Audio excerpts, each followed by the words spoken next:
जय श्री गणेशाय नमः। दोस्तों, स्वागत है आप सभी का दुनिया के नंबर 1 ज्योतिष यूट्यूब चैनल एस्ट्रोसेज टीवी पर।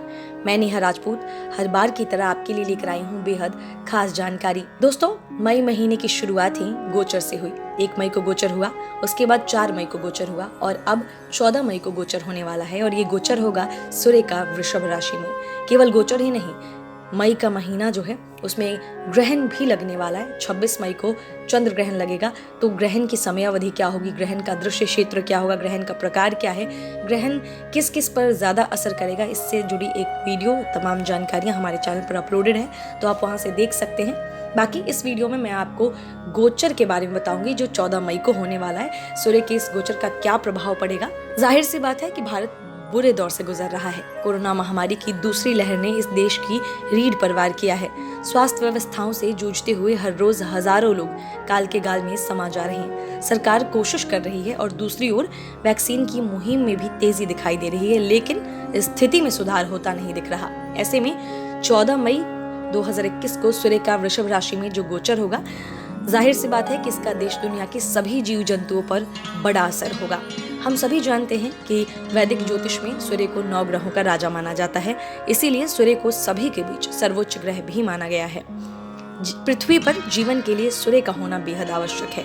सूर्य सौर मंडल का केंद्र है और सारे ग्रह इसी के इर्द गिर्द चक्कर लगाते हैं। सूर्य के गुरुत्वाकर्षण बल के कारण ही ग्रह एक निश्चित दूरी पर गति करते हैं। यही वजह है कि यह ग्रह राजा कहा जाता है। सूर्य का गोचर वृषभ राशि में जब होगा, और वृषभ राशि हम सभी जानते हैं कि पृथ्वी तत्व की राशि है जो स्थिरता और कड़ी मेहनत का प्रतीक है। सूर्य का वृषभ राशि में गोचर कड़ी मेहनत करने और उद्देश्य और इच्छाओं को पूरा करने के लिए लोगों की संकल्प शक्ति को बढ़ाएगा। कुंडली में सूर्य पिता, अधिकार और शक्ति, स्वास्थ्य का प्रतिनिधित्व करता है। यह हर राशि में लगभग 1 महीने तक रहता है। सूर्य को विश्व की आत्मा भी कहा गया है। सूर्य सिंह राशि का स्वामी है और कुंडली में इसकी अनुकूल स्थिति सभी प्रकार की आराम दिलाती है। सूर्य प्रसिद्धि, सम्मान, सरकारी क्षेत्र में सफलता और आशीर्वाद देता है। वृषभ राशि का स्वामी शुक्र है जो सूर्य का शत्रु है। चाहे जो हो, इस गोचर के दौरान आप मजबूत, प्रेरक, प्रभावशाली और धारा प्रवाह बनेंगे।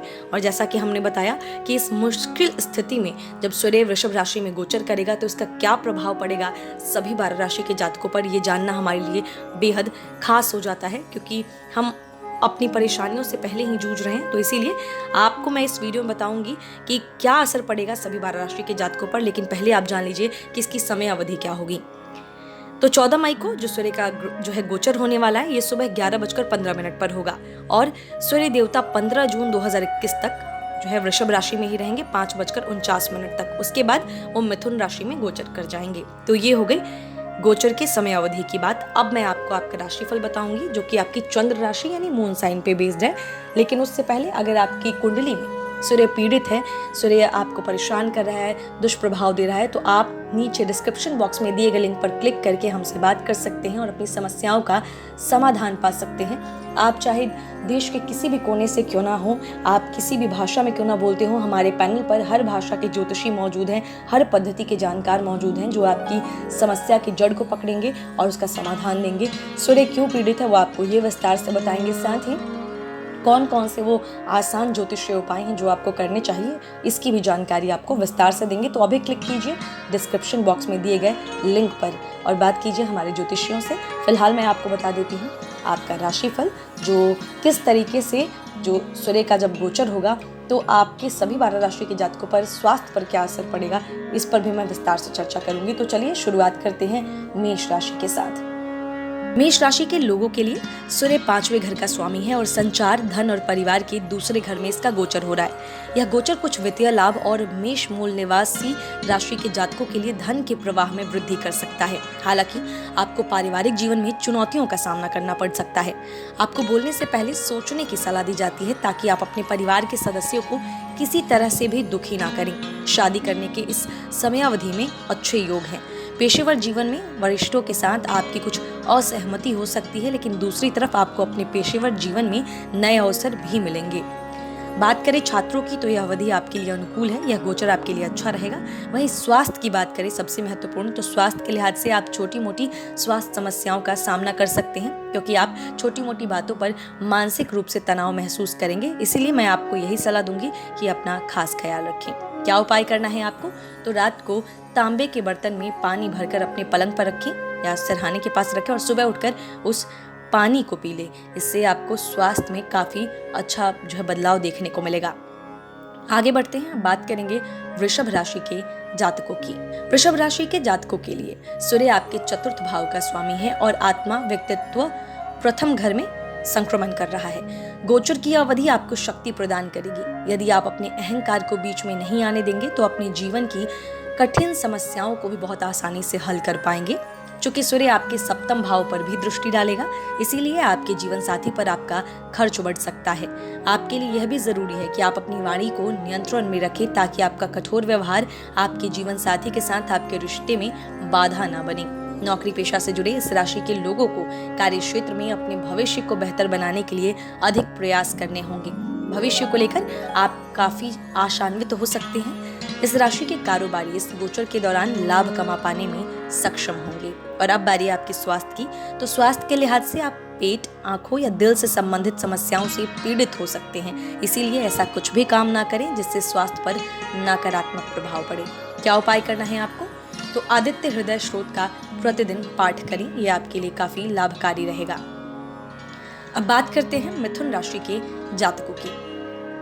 मिथुन राशि के जातकों के लिए सूर्य तीसरे घर का स्वामी है और वर्तमान गोचरीय स्थिति में यह विदेश, हानि, व्यय, आध्यात्मिकता आदि के द्वादश भाव में गोचर करेगा।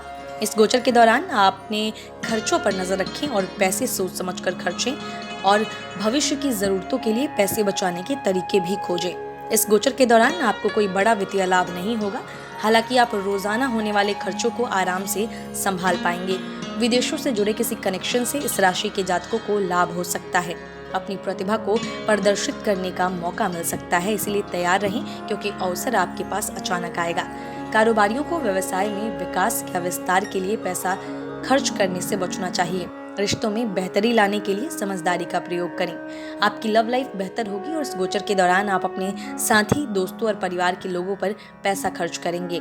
स्वास्थ्य के लिहाज से देखा जाए तो आपको अपनी उचित देखभाल करने की आवश्यकता है, क्योंकि आप पेट, बुखार और आंखों से संबंधित समस्याओं का सामना करना आपको पड़ सकता है। तो हेल्थ पर बेहद आपको ध्यान रखना होगा। उपाय क्या करना है, भक्ति भाव के साथ प्रतिदिन भगवान विष्णु की पूजा करें, इससे आपको बहुत लाभ होगा। अगली राशि की तरफ बढ़ते हैं, जो है कर्क राशि, और जानते हैं कि 14 मई को होने वाले गोचर का आपके जीवन पर क्या असर पड़ेगा।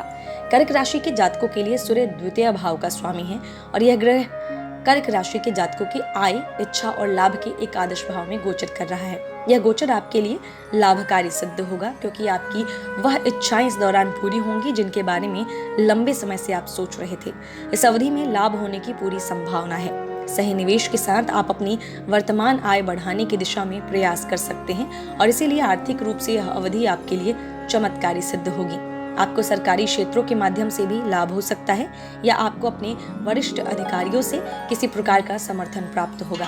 पेशेवर जीवन में प्रतिष्ठा में वृद्धि होगी। वहीं प्यार और रोमांस के 5वें घर पर सूर्य की दृष्टि के कारण आप अपने प्रेम जीवन में कुछ समस्याओं का सामना कर सकते हैं, क्योंकि लवमेट और आपके विचारों में कुछ मतभेद हो सकते हैं।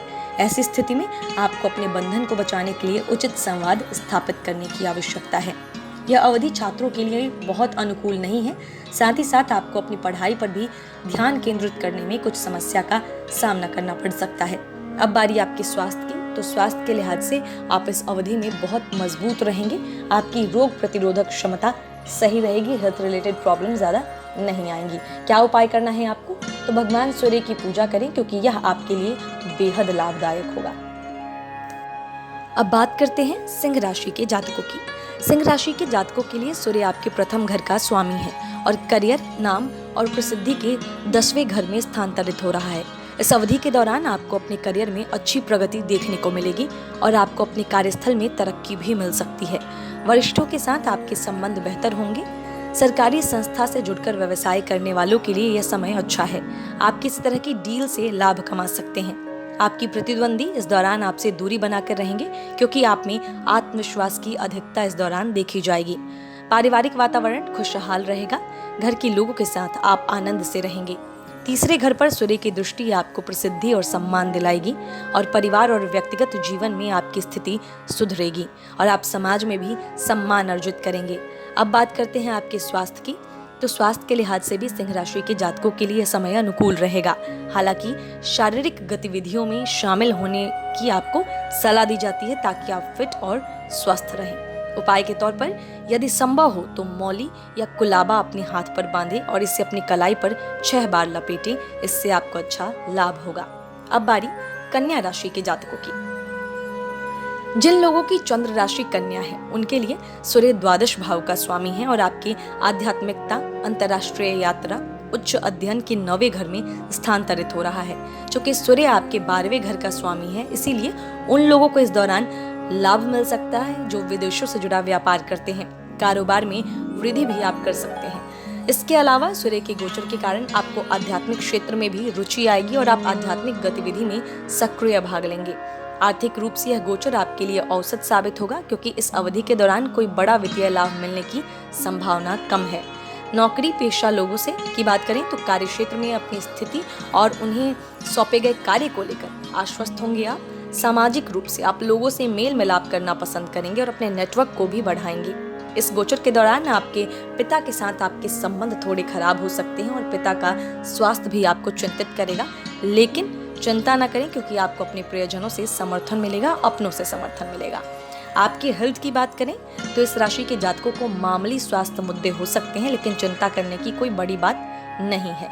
उपाय के तौर पर प्रतिदिन गायत्री मंत्र का 108 बार जाप करें। अब बढ़ते हैं आगे, बात करेंगे तुला राशि के जातकों की। तुला राशि के जातकों के लिए सूर्य आपके 11वें घर का स्वामी है और मनोगत विज्ञान, अनुसंधान, परिवर्तनों, अचानक हानि और लाभ के अष्टम भाव में गोचर कर रहा है। इस अवधि के दौरान आपको त्वचा संबंधी कुछ परेशानियों का सामना करना पड़ सकता है या वायरल संक्रमण और यौन समस्याएं भी हो सकती हैं। इसीलिए आपको अपने स्वास्थ्य का थोड़ा ज्यादा ध्यान देना होगा। आपको अपने आप की उचित देखभाल करने की मैं सलाह दूंगी। इस अवधि के दौरान आप आर्थिक लाभ अर्जित करने का कोई अच्छा अवसर चूक सकते हैं और इस अवधि में आपके लिए कोई बड़ा वित्तीय लाभ भी नजर नहीं आ रहा है, लेकिन आपको समझदारी में किए जा रहे कामों से लाभ मिल सकता है, जैसे शेयर, विरासत, पैतृक संपत्ति आदि से। दोस्तों और परिवार के साथ आपके संबंधों में खटास आ सकती है, इसीलिए वाणी पर नियंत्रण रखने की आपको सलाह दूंगी मैं। यह अवधि मैरिड लोगों के लिए बहुत अच्छी नहीं है। वहीं गुप्त शत्रु भी आपको परेशान कर सकते हैं, तो इसीलिए सावधान रहें। किसी तीसरे के मामले में जबरन टांग अड़ाने की कोशिश ना करें। इस राशि के कुछ जातकों को ससुराल वालों से कोई बुरी खबर मिलने की संभावना है। उपाय के तौर पर प्रतिदिन सूर्य को जल अर्पित करें और सूर्योदय से पहले पूर्व की ओर सिर झुकाकर अगर आप थोड़ी देर रहते हैं तो ये आपके लिए काफी लाभदायक होगा। बढ़ते हैं अगली राशि की तरफ, यानी अब बात करेंगे वृश्चिक राशि के जातकों की। वृश्चिक राशि के जातकों के लिए सूर्य 10वें घर का स्वामी है और विवाह, व्यापार, साझेदारी आदि के 7वें घर में गोचर कर रहा है। इस गोचर के दौरान व्यवसाय कर रहे इस राशि के जातकों को जबरदस्त लाभ होने की उम्मीद है। सूर्य का यह गोचर वैवाहिक जीवन में शांति और सद्भाव लाएगा।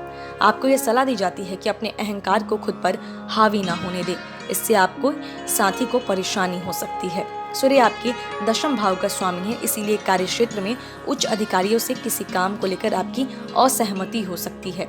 आपको सलाह मैं यही दूंगी कि आप लोगों से दूर होकर काम करने के बजाय समूह में काम करें। व्यापार और साझेदारी में लाभ मिलने की संभावना है। आर्थिक रूप से आप इस अवधि के दौरान संतुष्ट महसूस करेंगे और आपके खर्चों में भी स्थिरता आएगी। स्वास्थ्य पर नजर डाली जाए तो आप थोड़ी कमजोरी महसूस कर सकते हैं और चिड़चिड़ापन भी आपको महसूस हो सकता है। आपको इस दौरान आराम करना चाहिए और अत्यधिक क्रोध में आने से बचना चाहिए। यह समय नए समझौतों पर मुहर लगाने के लिए भी अच्छा है। इस दौरान कुछ लोगों जो है शादी के प्रस्ताव पर सहमति जता सकते हैं। उपाय के तौर पर सूर्य का आशीर्वाद प्राप्त करने के लिए रोजाना अपने नहाने के पानी में चंदन पाउडर डालें। अगली राशि की तरफ बढ़ते हैं, यानी अब बात करेंगे धनु राशि के जातकों की और जानेंगे कि इस गोचर का आपके जीवन पर क्या प्रभाव पड़ेगा। धनु राशि के जातकों के लिए सूर्य 9वें भाव का स्वामी है और दैनिक कार्य, शत्रु और ऋण के 6वें भाव में गोचर कर रहा है। इस गोचर के दौरान आपके दुश्मन या विरोधी आपका सामना करने की हिम्मत नहीं करेंगे और उन पर आप विजय हासिल करेंगे। प्रतियोगी परीक्षा में हिस्सा लेने वाले छात्रों को इस गोचर के दौरान सफलता मिलेगी।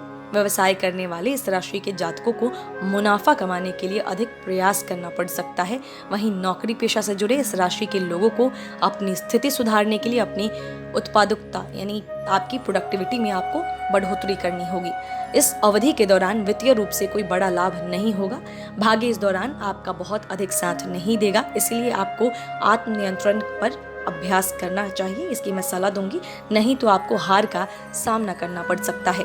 अपने पति या पत्नी के साथ रिश्ता थोड़ा आपका अलग हो सकता है और दाम्पत्य जीवन बहुत सुखद नहीं कहा जा सकता।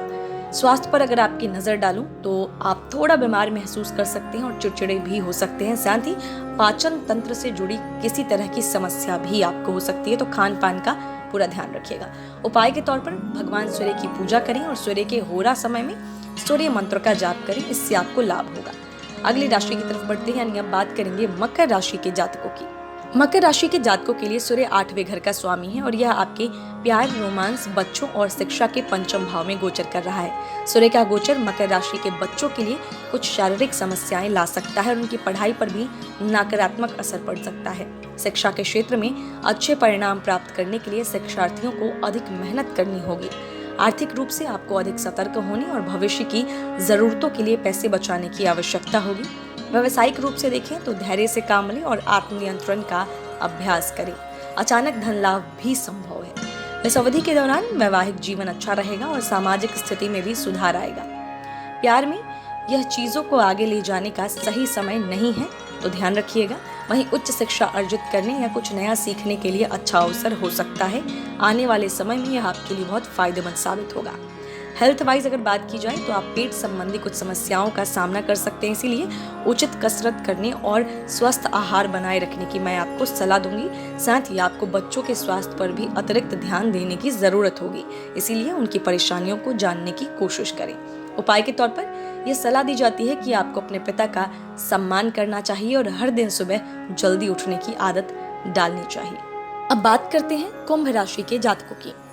कुंभ राशि के जातकों के लिए सूर्य आपके 7वें घर का स्वामी है और अचल संपत्ति, माता और सुखों के चतुर्थ भाव में गोचर कर रहा है। इस गोचर के दौरान आपको ये सलाह दी जाती है कि आप घरेलू मामलों में के बारे में चौकस रहें, क्योंकि घरेलू जरूरतों को लेकर परिवार के सदस्यों के बीच कुछ मनमुटाव हो सकता है।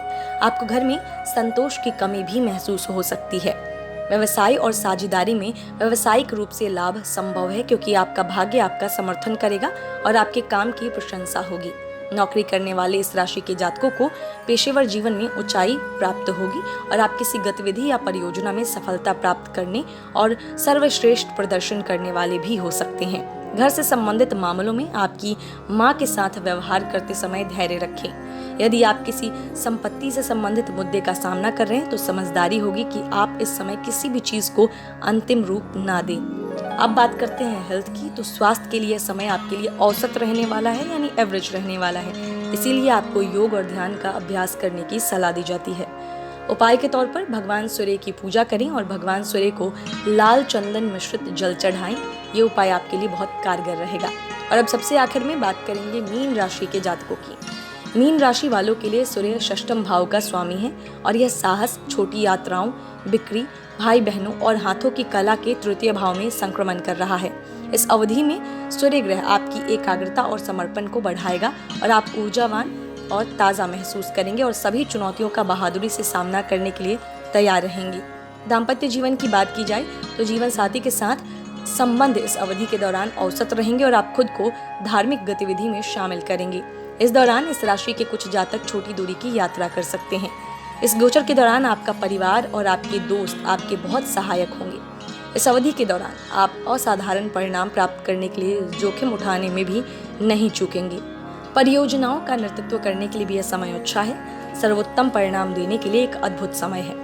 अब बात करें आपके हेल्थ की, तो स्वास्थ्य से संबंधित कुछ परेशानियां आपको हो सकती हैं, इसीलिए किसी भी जटिलता से बचने के लिए अपने स्वास्थ्य का ध्यान रखें। क्या उपाय करना है आपको? हर दिन सूर्योदय से पहले उठने की कोशिश करें और सामान्य रूप से दैनिक दिनचर्या बनाए रखें। यह आपके लिए फायदेमंद होगा। तो दोस्तों, इस वीडियो में हमने जाना कि 14 मई को सूर्य का जो वृषभ राशि में गोचर होने वाला है उसका क्या प्रभाव पड़ेगा सभी 12 राशि के जातकों पर। उम्मीद करते हैं ये जानकारियाँ आपको पसंद आई होंगी। अगर अच्छी लगी हैं तो ज़रूर इस वीडियो को लाइक करें, शेयर करें, हमारे चैनल को सब्सक्राइब करें और बेल आइकन का बटन भी प्रेस करें ताकि आने वाले सभी वीडियोज़ के नोटिफिकेशन आपको मिलते रहें। आपको बता दूं कि हर शाम 5 बजे मैं आपके लिए लेकर आती हूं दैनिक राशिफल। अगर आप चाहते हैं कि आपको पूरे दिन का हाल पता चले तो आप ज़रूर हमारे चैनल को सब्सक्राइब करके बेल आइकन को प्रेस कर दीजिएगा ताकि हर शाम जब वीडियो अपलोड हो तो नोटिफिकेशन आप तक पहुंच जाए। बाकी अगर कोई प्रॉब्लम है, जीवन में कोई समस्या है तो आप ज़रूर हमें जो है बताइए। आप डिस्क्रिप्शन बॉक्स में दिए गए लिंक पर क्लिक करके आप हमसे बात कर सकते हैं, अपनी समस्याओं का समाधान पा सकते हैं और हम आपको ये भरोसा दिलाते हैं कि आपकी हर समस्या का समाधान हम आपको विस्तार से देंगे और जो है उसकी जड़ को समझकर हम आपको उसको ख़त्म करने का रास्ता बताएंगे। तो ये समय थोड़ा कठिन है कोरोना की वजह से। अगर आप धीरज रखते हैं तो ज़रूर ये समय हम सभी मिलकर निकाल लेंगे। तो आप थोड़ा सा धैर्य बनाइए, बुद्धि विवेक से कार्य कीजिए, सरकार द्वारा दिशा निर्देशों का पालन कीजिए, बचकर रहिए। हम जल्द मिलेंगे दूसरे वीडियो में। तब तक हंसते रहिए, मुस्कुराते रहिए, किसी का दिल मत दुखाइए और देखते रहिए एस्ट्रो सेज टीवी। नमस्कार।